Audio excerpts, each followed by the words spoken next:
during the COVID-19 pandemic. Despite a significant number of closures in 2020, Applebee's hasn't given up. 2023 was supposed to be the year of an official bounce back. As reported by Restaurant Business, the company hoped to open more locations than it would have to close. But despite their best efforts to become relevant again, 2023 has ultimately not been a year of growth for Applebee's. Instead, it's been the same old news of more closures of underperforming locations.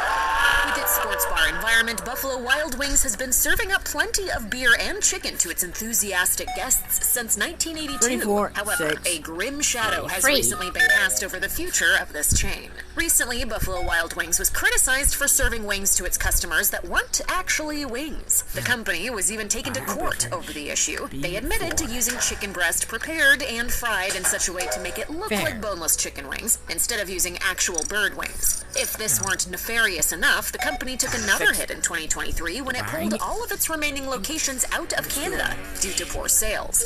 These closures seem to have occurred one by one over a long period of time, leading us to wonder what might be in the works for Buffalo Wild Wings in 2024. If the underperformance and dishonest actions are any indication, the future might just be a little less wild and less wing-filled. There. To the greenhouse. Fuddruckers got its start in Texas in 1980 with a promise that set it apart, as the buns housing its scrumptious burgers were baked daily from scratch on site. There's a lot to love about this idea, but we might not get to enjoy it for much longer. Fuddruckers is hardly the grand-scale chain that it used to be, as there are a mere 60 locations left in the United States. While the story is a long one with multiple twists and turns, it appears that a consistent dip in revenue and popularity can be attributed to Fuddruckers' acquisition by the company Luby's in 2010.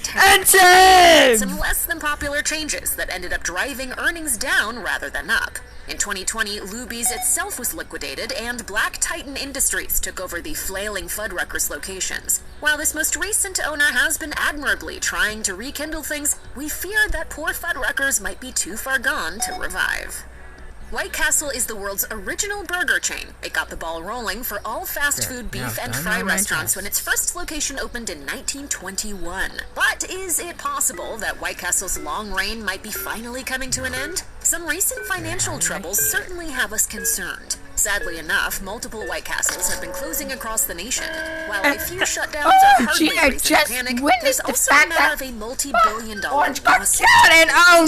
White Castle was sued by one of its managers, and the now Marine's gotta kill me as well. $16 billion. In February, a White Castle in Illinois was found to have breached state laws regarding digital communications. The employees had been using the technology for 10 years that failed to ask whether or not it was okay that their personal information, in this case their fingerprints, was accessed via a third party. You're the only one left. It's ridiculous. The whole thing is ridiculous. This is illegal in Illinois, and the state Supreme Court ruled that the franchise had to pay for every single instance that it occurred. A payout of this magnitude can certainly be difficult to recover from, so it's definitely reason enough to worry about White Castle's long-term future. Originally known as Boston Chicken, Boston Market has been on the decline for years, and things certainly have improved in 2023. There are currently about 310 locations in the U.S. While that might not sound too concerning, if you take a look at the bigger picture, some major issues begin to become clear. At its peak, Boston Market could boast 1,200 locations. So what has led to such a severe downsizing? For one thing, there's been a fair bit of scandal. In August 2023, 27 different locations were ordered to be closed by the Labor Department of New Jersey when it emerged that the franchise owed its workers $600,000 in outstanding wages.